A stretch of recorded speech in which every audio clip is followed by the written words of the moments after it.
Hi అందరికీ, ఇది మన మొదటి రోజు ఫ్రమ్ బాలి నుంచి. సో మనం తొందరగా లక్షాధికారి అయిపోవాలంటే ఎంతో కొంత అప్పు చేసుకొని మనం బాలికి వచ్చేయచ్చు. ఇండోనేషియా బాగుంటుంది, ఇక్కడ అంత ప్లేస్ బాగుంటుంది. మన ఇండియన్ కరెన్సీకి ఇక్కడికి నియర్లీ 189 190 ఉందన్నమాట డిఫరెన్స్. ఊరికి ఒక 5,000 ఇస్తే చాలు 8 లక్షలు వచ్చింది అనమాట. ఇది నాకు దగ్గర 4 ఇయర్స్ శాలరీ అనుకుంటా. ఇది 8 లక్షలు వచ్చేసింది ఇట్లా ఈజీగా.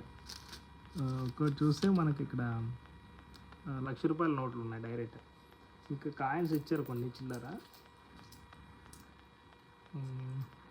చాలా వెయిట్లెస్ ఉంది అది అసలు. మీకు ఇక్కడ చూస్తే ఈ 200 రూపీస్ అనమాట. 200. సో ఇది చూస్తే 100.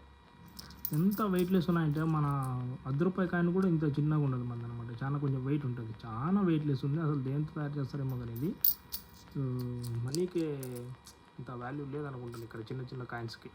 ఈ 200 ఇచ్చినా కూడా మనం చాక్లెట్ కూడా కొనుక్కోలేము ఇక్కడ.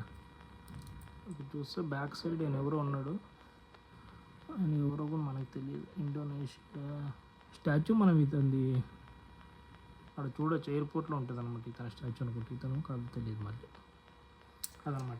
సో ఫాస్ట్గా లక్షాధికారి అయిపోయేసి మళ్ళీ ఇంటికి వెళ్ళి మన పని మనం చేసుకోవచ్చు అంటే తొందరగా బాలికి వచ్చేయండి. వచ్చే ముందు చూసుకోండి, కొంచెం వర్షం వచ్చేలాగా ఉంటుంది. వర్షం వచ్చిందనుకో మొత్తం ఆగిపోతాయి, ఈవెన్ మనం స్విమ్మింగ్ కూడా చేయలేమన్నమాట.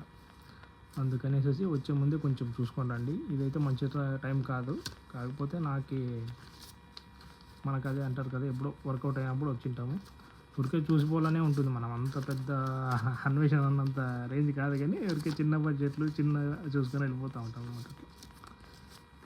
ఎందుకో నా కరెన్సీ భలే ఇష్టం అన్నట్టు వేరే దేశాలవి, అందుకని కలెక్ట్ చేస్తూ ఉంటాను చిన్న చిన్నవి. మళ్ళీ ఇది చూపించలేదు, ఇది 2000, ఇది వచ్చేసి 5000. ఈయన కూడా ఉన్నాడు, దాదా సాహెబ్ ఉన్నట్లు ఉన్నాడు. ఆయన పేరు ఎందుకు తెలియదు, ఇదాం చాలిద్ ఇతని పేరు. సో చూస్తే ఇదనమాట. సో ఈరోజు ఈవినింగ్ బయటకు వెళ్తూ ఉన్నాము. సో దాని గురించి కూడా వీడియోస్ అప్డేట్ చేస్తాను, అప్పుడప్పుడు చూస్తానండి. వీలైతే లైక్ కొట్టండి, సబ్స్క్రైబ్ చేసి. Bye from Bali.